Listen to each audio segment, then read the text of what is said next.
31 FC bisa apa untuk di pekan ini? Wah, masih barengan sama Mardel dan juga ketiga pandit kita. Ini senior-senior gue semua. Kita akan ngebahas soal IPL minggu ini.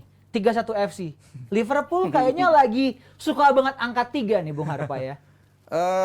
Kalau Ada apa dengan Liverpool 31? yang musim ini gue bikin gregetan cuma satu. Apa tuh? Klopp tuh sama Nunes ada apa sebenarnya? Kenapa? Kenapa lu ada Dari spekulasi itu? musim kebetulan kan gue juga ada bawain dua partai kan. Oke. Itu gue lihat Salah sama Nunes tuh wah, ting-tang-tingnya keren banget.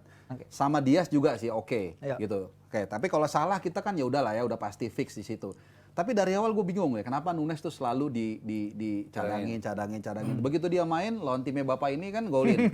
Orang bilang itu gol Jatuh dari hadiah, langit jatuh ya, dari tuh. langit. Tapi kalau gue bilang enggak, kalau kita masih ingat satu proses golnya kan karena dia nungguin kan ketika kalau nggak salah Botman yang lepas. Nah, karena dia deketin juga mungkin nggak konsen, akhirnya ada bola jatuh gol dari langit dia golin. Berapa kali dia nunjukin itu tapi nggak dikasih kesempatan sama Klopp. Itu aja sih kalau gua satu. Tapi kalau yang lain itu dia pelan tapi pasti pembelian pemain yang selama ini banyak dipertanyakan nih. Kayak mungkin Szoboszlai salah Szoboszlai, satunya, pelan-pelan, McAllister juga ada. Ya butuh waktu lah. Karena nggak gampang kan, dia kan ngerubah engine kalau mesin tuh Ruang mesin. pistonnya kan diganti kan, benar-benar diganti. Fabinho semua hilang semua kan, Henderson. Jadi gua rasa dengan posisi sekarang dia di IPL kalau nggak salah poin 13 ya, atau pokoknya dia di bawahnya City 16 deh. ya. 16 kalau nggak salah. City kalau nggak salah 18 ya. Gua rasa oke banget sih. Teman satu catatan gua aja, dia kenapa sama Nunes itu aja.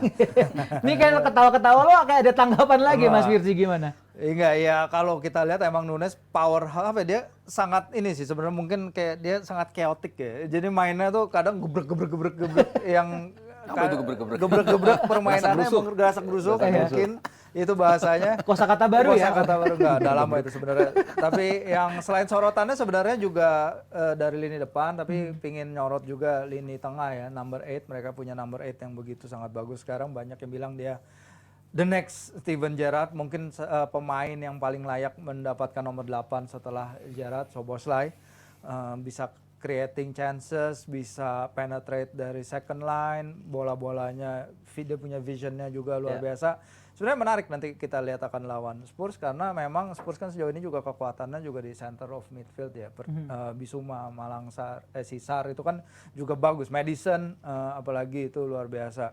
Dan menurut gua match up-nya akan menarik di lini tengah sih nanti Del. Kita akan lihat duel yang menurut gua akan imbang dan antara dua tim yang memang lagi ascending, walaupun itu tadi si Bang Arfa udah bilang bagaimana mereka lagi rebuild sesuatu cuman bisa naik. Szoboszlai tapi kalau ngelihat Mas Aryo tadi kan dibilang the next Stevie G gitu. Apakah terlalu terburu-buru untuk bisa menyimpulkan seperti itu atau sudah mulai kelihatan pattern permainannya? Kalau apple to apple sama Steven Gerrard mah sebenarnya enggak juga ya. Maksudnya dalam artian Gerrard bisa ngegolin regularly, Gerrard bisa ngasih assist regularly juga. Dia bisa mau kirim bola assist berupa crossing depan gawang kenceng, jauh melambung, segala macam tipe assist dia bisa kirim. Kalau kita bicara atribut ya masih jauh lah kita bicara Steven Gerrard. Cuman sosok, kalau ngelihat sosok, work rate, terus yang tadi Firzi bilang vision dari dia bermain itu udah mulai mirip-mirip sama Steven Gerrard. Menempati posisi-posisi kosong, ruang-ruang kosong untuk nutup itu yang biasa dimainin Gerrard, itu udah mulai dipraktekin sama Szoboszlai. Etos kerja ini loh yang selama ini kan bisa menggerakkan mesin Liverpool kan itu. Kita nggak lihat tim ini kan nge-build up rapi dari bawah, bukan tipe itu. Tapi transitionnya seperti apa, semuanya dari lini tengah. Mereka bisa nge-press, bisa kehilangan posisi, mau per kiri kanan tetap jadi gol. Dari belakang pun seperti itu, dari wing yang biasanya, tapi bukan bola-bola dari tengah. Jadi engine ini yang gue rasa betul-betul udah ditemuin sama Klopp.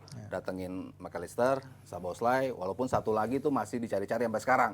Endo berapa kali dikasih kesempatan, ternyata Masih naik turun lah ya. masih jelek lah kalau menurut gue ya. Maksudnya belum worthy starting position di Liverpool. Karena berapa kali blunder elementer yang harusnya lo nggak bisa lakuin ketika lo bermain di Liverpool. First touch hilang, lo nge-shield bola, putar balik, diserobot lawan. Itu bahaya banget kalau ketemu tim yang transisinya bagus. Itu kan gampang banget untuk keserobot. Jadi tengahnya udah mulai dapet, walaupun lo masih cari satu pemain, diputar antara Curtis Jones bisa di situ, mungkin Harvey Elliott, bisa Gravenberch juga ada di situ, atau ya Endo sekalian dikasih kesempatan lagi. Lini tengah udah mulai oke.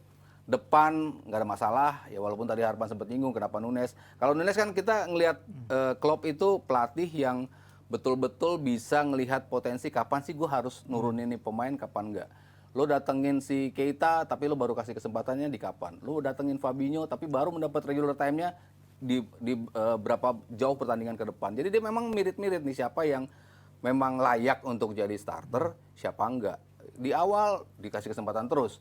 Cuman kan abis itu dia dapat kartu merah langsung nyungsep penampilannya. Untuk balik lagi ke atas tuh lama si Nunes untuk dapat kesempatan itu. Berapa kali dapat kesempatan, ngebuang kesempatannya terlalu banyak. Cuman sekarang udah mulai tuh. Mungkin kemarin harga bandrolnya 80 tapi orang bilang cuma 20, ya sekarang udah mulai deket nih 65 lah tuh kita bicara bandrolnya, karena kesempatan-kesempatan yang lu harusnya bisa cetak gol udah mulai di-deliver sama Nunez. Jadi secara overall kalau tadi Harpa bilang Liverpool mungkin di bawah Arsenal, tapi gue ngeliatnya mungkin jadi kandidat malah yang terkuat nih di bawah City di Premier League. Masuk 5 besar lah. 5 besar, oh iya, pede aja dulu soalnya ya. Cuman nggak tahu urutannya gimana.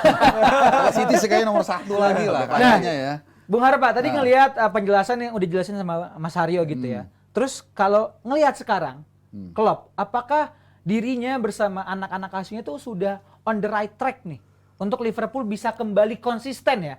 Bukan masalah menang kalah, tetapi secara permainan tuh udah mulai konsisten, tidak ada yang bolong-bolong kayak beberapa musim lalu gitu. Lo ngeliatnya gimana? Tadi yang pertama memang gue setuju sama Mas Aryo ya. Jadi lini tengah ini memang nggak ada yang sekuat dulu mungkin ya. Iya. Dan bahkan sebenarnya ditambah juga di lini belakang kan juga bolong-bolong juga. Kalau gue nggak terlalu ini detail ya, tapi masih banyak yang cedera kalau nggak salah ya. Mungkin hanya Robertson yang paling fit ya. Joe Gomez juga masih belum tahu, Van Dijk juga kayak gitu. Jadi makanya kalau kita lihat dia kan mungkin bisa menang 3, bisa golin 3, kebobolan 1, bisa golin comeback-nya bisa lah ya, meskipun kebobolan duluan bisa, karena strikernya juga ya lumayan nyahut ya, jadi bisa comeback gitu kan. Iya, itu aja sih kalau gue bilang, gak ada yang terlalu ini lagi. Asal back-backnya itu kembali lagi dan dia punya benar-benar holding midfielder yang benar-benar the real number 6, selesai udah.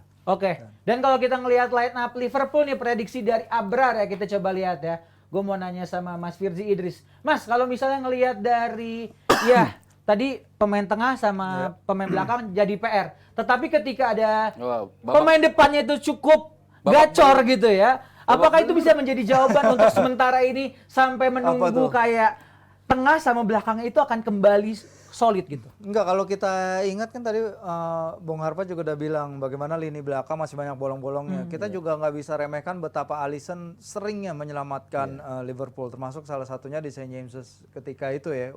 Dia ketika 1-0 dia menahan chance-nya Miguel Almiron dengan sangat bagus yang membuat, dan ketika itu dia melakukan 7 penyelamatan, jumlah terbanyak sepanjang karirnya. Alisson di belakang memberikan rasa aman yang mungkin Van Dijk kita lihat maybe he's not the same player yang seperti 2-3 tahun lalu, apalagi sebelum dia cedera itu di Everton. Tapi base defender itu yang harus diperhatikan memang kekuatan lini 2 dari sayap Robertson dan tadinya TAA juga. Robertson sekarang juga kita harus ingat betapa dia take on leadership role juga di timnas Skotlandia, dia juga meningkatkan permainannya. Jadi di saat Van Dijk sedikit menurun, setidaknya Robertson mulai naik. Di lini depan balik lagi tadi emang persaingan Darwin itu karena lini depan Liverpool emang lagi rebuild ya, tapi dalam proses rebuild itu mereka numpuk beberapa pemain di depan. Masih ada Jota, Luis Diaz, Salah masih di situ, kontribusinya masih banyak, Gakpo dan lain-lain. Ada banyak pemain bagus di lini depan, jadi wajar apabila Darwin menghadapi ya ujian konsistensi juga. Yang dibutuhkan dari dia kan adalah konsistensi mencetak gol sekarang, bukan hanya mencetak gol 1-2 pertandingan, tapi ya bagaimana meruntunkan scoring streak itu seperti yang dilakukan oleh para pendahulunya. Jadi ini balik lagi ketemu pertahanan Spurs yang lagi bagus juga. Oke. Dan kalau ngomongin Spurs, Mas Aryo ngelihat Ance ini sepertinya sedang Ancelotti. Bukan dong, pelatihnya Spurs dong. Ngelihat dari bagaimana dirinya bisa menempatkan beberapa pemain, strateginya juga berjalan lumayan oke ketika juga bisa menahan imbang Arsenal. Lo ngelihatnya ketika lawan Liverpool, apakah ini menjadi ujian untuk Spurs atau malah mereka bisa sedikit di atas angin untuk lawan Liverpool? Kalau kita lihat historis sih sebetulnya nggak ngarah ke Spurs ya. Kita ngelihat head to head yang cukup jomplang untuk Liverpool. Terakhir mereka menang 2017, skornya 4-1, itu Spurs terakhir menang. Sementara 12 pertandingan ke belakang, Spurs cuma 3 kali imbang, sisanya dimenangin oleh Liverpool. Musim lalu juga back to back Liverpool bisa menang. Ya historically Liverpool jelas unggul lawan ini. Dan kalau kita bicara mungkin dua tim yang lagi dalam performa terbaik, ya gue ngelihatnya sih memang Liverpool sama Spurs. Jadi emang ujian buat kedua tim sih. Kalau lo tadi nyebut Postecoglou, ini pelatih yang ya mungkin kita harus membayar keraguan kita ya Ci. Ya di awal-awal kan kita sempat meragukan ini pelatih, track recordnya. Pembeliannya pun kita raguin, Pembeliannya juga kita Vicario, raguin. Udogi. Banyak ya, lo jago-jago. meragukan tuh juga sempat kayak ya tanda kutip ada sedikit jelekin kali ya, kayak ini kayak kurang deh itu. Underestimate lah. Iya, underestimate. Semua kita jelas nggak harus akuin kita underestimate. Ini pelatih backgroundnya tidak meyakinkan untuk bisa ngangkat Spurs. Pelatih jempolan aja nggak bisa untuk ngangkat Spurs. Semuanya akhirnya ngomongin bahwa Spurs tuh nggak cukup punya mentality untuk bertanding di level teratas. Tapi justru Klopp dengan pelatih yang seperti ini punya background yang biasa-biasa aja. Tapi secara permainan nih pelatih bisa. Oke, kita tadi juga sempat meragukan Pedro Porro, Udogi, Van de Ven. Ini pemain-pemain yang Romero juga suka bikin blunder juga di musim kemarin. Tapi kok bisa work as a unit di musim ini? Di depannya emang luar biasa Bissouma, tadi Firzi sempat bilang Bissouma Sarr itu gua akuin tandem terbaik di Premier League musim ini. Di lini tengah nggak ada yang bisa ngalahin work rate mereka. Mereka bisa nutup permainan dengan begitu rapi. Mereka bisa bantu pertahanan dengan tenang, bisa ngeluarin bola dari belakang saat tekanan dengan enak aja. Ini tim yang betul-betul oke. Ditambah lagi transisi ke depannya. Lo punya pelatih-pelatih cepat semua. Tadi Maddison lagi bagus-bagusnya. Kulusevski juga lagi oke. Son kita harus akuin juga nih pemain bukan ketergantungan sama Harry Kane, ternyata musim ini bisa mencetak 5 gol. Top scorernya Spurs, jadi emang tim ini lagi lengkap-lengkapnya. Cuman kan begitu ketemu Liverpool ya kita harus lihat apakah cukup ini. Gimana kalau dari Bung Harba ngelihatnya prediksi tipis-tipis? Kalau gue dari awal yang sudah meramalkan Spurs bakal berbicara banyak. Siap 86. Spurs bukan pelatihnya Iya siap salah komandan. Kalau pelatihnya gue setuju, gue juga nggak tahu. Cuman begini ada alasannya. Kuncinya adalah Kane keluar dari Spurs. Kalau Kane bukan pemain jelek, tapi dia udah era di Spurs udah selesai. Banyak pemain yang sebenarnya punya potensi, quote by quote tidak berkembang karena ada Harry Kane. Kita tahu lah situasi seperti ini sebenarnya ketika Ronaldo comeback di MU.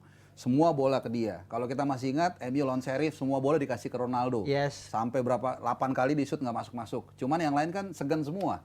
Ibaratnya alumni yang udah balik lagi ke alma mater kan segan kan seperti itu. Nah, Kane juga gitu. Tapi lu lihat 3-4 game week pertama itu gol Spurs itu rata ke Kulusevski, ke Maddison, ke Son belum. Pokoknya rata lah 4 atau 5 pemain. Kenapa? Karena nggak ada lagi satu yang harus dijaga. Artinya kalau gue lagi Mario kosong gue oper ke dia, Mas Aryo kosong oper ke dia, Firzi kosong gue oper ke dia, dan itu yang membuat akhirnya kedatangan pelatih si Postecoglou. Yang ada beban lah ya buat ngoper siapa gitu. Ya udah gue lihat nih semua kurang lebih sama-sama lah, nggak ada yang terlalu Jagger banget. Ya udah. Son lagi bagus, gua taruh Son. Maddison lagi bagus, Maddison. Matesar ya kalau nggak salah ya. Matesar sama Bissouma bagus. Gua double pivotin di tengah, gua taruh di situ. Kalau gua bilang sih itu. Jadi ya itulah mungkin kalau lu lihat wajah si Postecoglou itu kayaknya emang wajah orang baik gitu. On fire sekali Bung Harba. Luar biasa. Kalau gua sederhana ngelihatnya, karena itu aja. Bola itu lihat, oh kosong si Maddison dikasih Maddison. Jadi makanya gua waktu tadi off air gua bilang sama Firzi, musim ini yang gua suka lihat mainnya itu dua, Newcastle sama Spurs. Karena mainnya gitu, ngalir. Kalau Spurs, kalau Newcastle kan tengahnya kan ganas-ganas semua kan, fight. Gue suka juga. Kalau Spurs ngeliatnya tadi itu udah mulai ngalir ke sini itu. Jadi yang membuat akhirnya mereka ya yang tadi nggak ada yang nyangka juga kan pembelian udah gitu, pembelian siapa? Udogi. Itu siapa lagi? Siapalah itu mereka ini ya. Gue juga Pedro Porro. Yang sorry itu saya secara nama emang kayaknya nggak itu, tapi ya ketika emang satu permainan bergu itu kan yang penting kan kolektivitas. Betul. Kalau single kayak tenis atau bulu tangkis memang semua dilu kan. Kalau ini enggak kan, asal satu tim itu kompak, ya itu yang terjadi Spurs saat ini. Ya memang susah ya kalau ngomongin kolektivitas itu yang tidak terlihat di Manchester United ya. Tapi kalau dari Mas Firzi ya tetap masuk dikit. Soalnya banyak yang komen juga, mana nih MU TV nih. Sedikit lah Mas Firzi ngelihat Liverpool Spurs. Kira-kira akan unggul siapa atau berakhir imbang sama kuat? Seru sih antara itu tadi ya, dua tim yang lagi naik daun, dua tim yang punya permainan menyerang ofensif sangat bagus musim ini, kalau gue bilang imbang sih. Imbang ya. Oke, itu dia. Abrar ada MU nggak Abrar?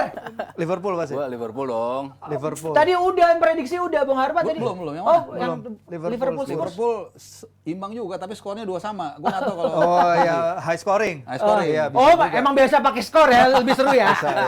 Bola jalan soalnya. over berarti. Mas Aryo? Gua low scoring sih, tapi Liverpool. Oh, Liverpool. Oke lah. Yang mau nungguin MU TV, karena meskipun gue pakai jersey MU, kita akan bahas di episode berikutnya. Apakah kita bahas atau enggak? Tungguin makanya. Yuk kita lanjut.